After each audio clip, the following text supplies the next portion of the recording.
Hey guys, so in this video I really just want to talk about why Dragon Ball Super might not be as good as Dragon Ball Z.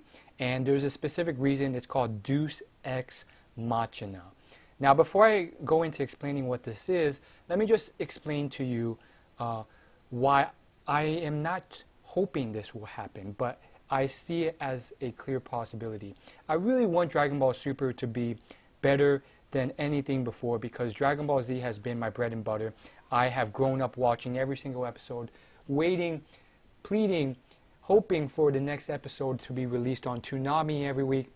I was a Dragon Ball and Dragon Ball Z super fan, and every episode was just so action-packed, so gory, so amazing.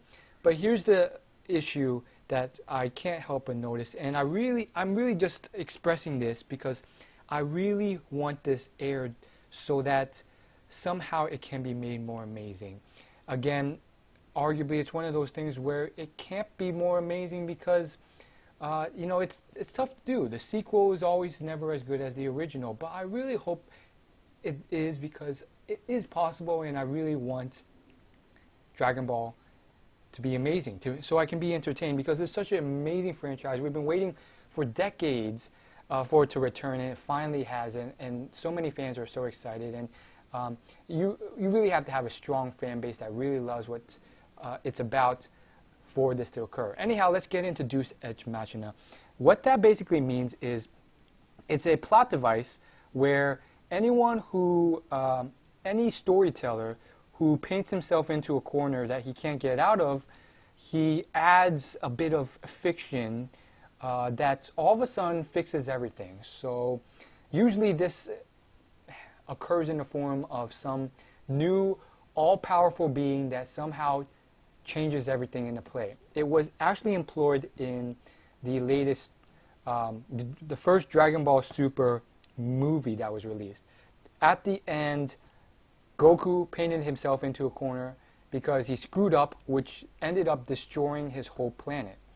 So that's one of those situations where you arguably can't logically fix it unless you employ some godlike power that is so powerful and almighty that he can fix any situation, which was the case in the form of Whis using his 3-second time reversal technique, which turned back time for 3 seconds for the whole universe.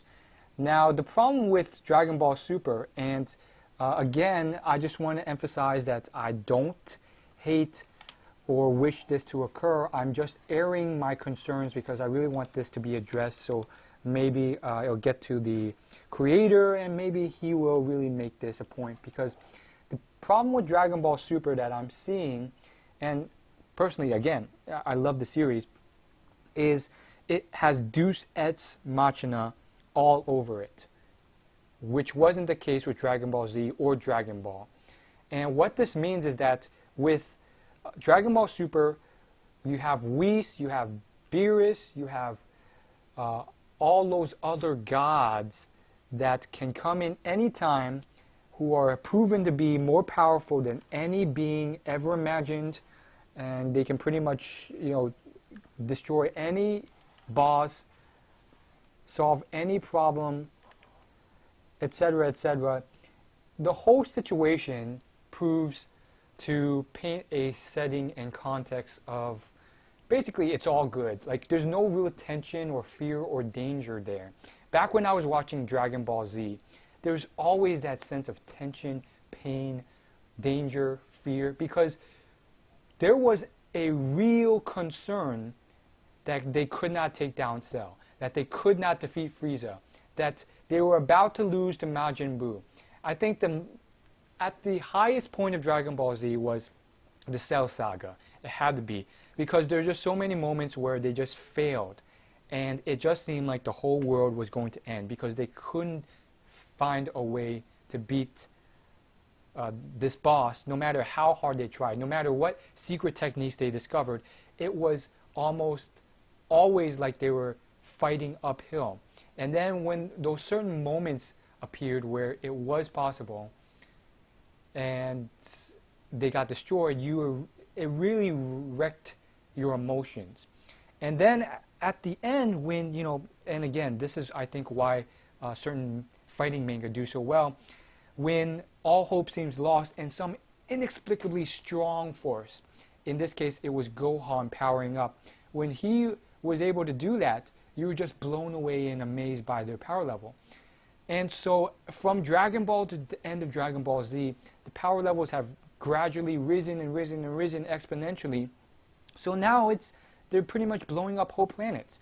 And you don't have anywhere to go from there. Back in Dragon Ball, they were like fighting, and a gun was a difficult situation.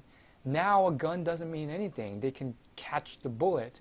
And it causes a lot of problems because there's less of that sense of emotion and danger and presence with all this Deus Ex Machina going on.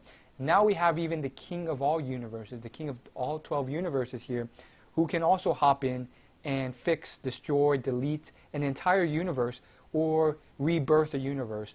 So with that constant sense of comfort, it becomes less of the tension-filled, mind-blown Dragon Ball Z that we all know and love, where everything seems to be grim and dark until something occurs that just blows everyone's minds, and you can't believe such power levels.